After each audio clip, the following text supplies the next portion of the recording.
Welcome back. Britain's King Charles resumed his public duties for the first time since he started cancer treatment in February. Tina Krause is tracking the monarch's movements from London. After a 3-month break from the royal spotlight, King Charles is making a carefully managed comeback as he copes with cancer. Sir, how are you feeling? When asked how he's feeling, King Charles told crowds in London, "Much better, thanks." Charles visited a cancer treatment center Tuesday with his wife, Queen Camilla, holding hands with cancer patients and sympathizing with one woman receiving chemotherapy as he spoke about the shock he felt when receiving his diagnosis. The palace said the visit was intended to raise awareness about the importance of early diagnosis. The king told patients the challenge is to get enough people early. Palace officials haven't revealed what kind of cancer Charles has or what type of treatment he's receiving, but said last week doctors are very encouraged by the progress made so far. It has been a rough road for the royals, with the king's daughter-in-law, Kate, the Princess of Wales, receiving preventative chemotherapy after doctors found cancer when she underwent an abdominal surgery in January.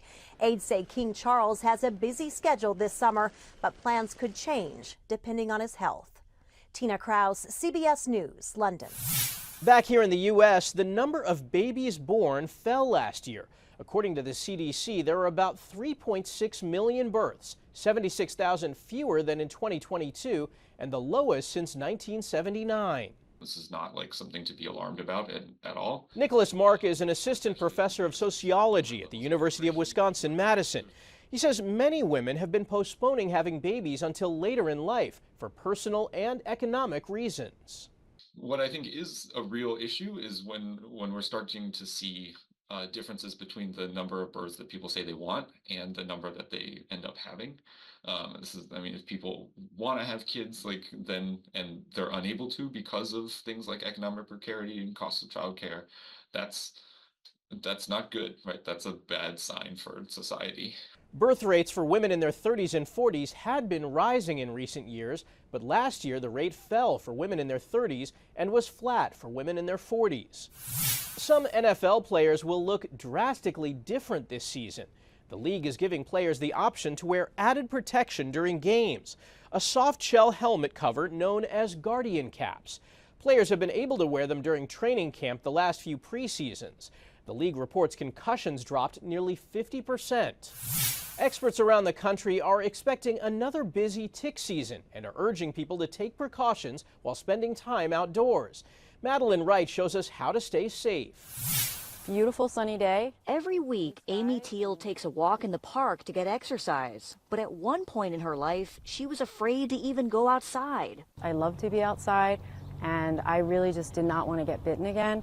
Several years ago, she was diagnosed with Lyme disease and babesiosis, two tick-borne illnesses that changed the course of her life. The left side of my face was paralyzed for about 2 weeks. I had Bell's palsy, and it just got so bad that I became incapacitated, and I could not function anymore. I had to quit my work.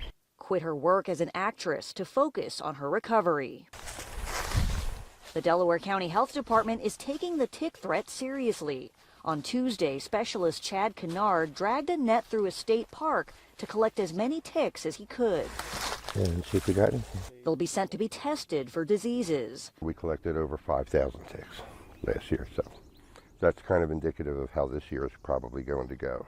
As tick season ramps up, Amy Teal wants people to know prevention is key. Use insect repellent and check your body for ticks after outdoor activities. Early recognition of a tick bite, getting to a doctor quickly, and getting it recognized and diagnosed early.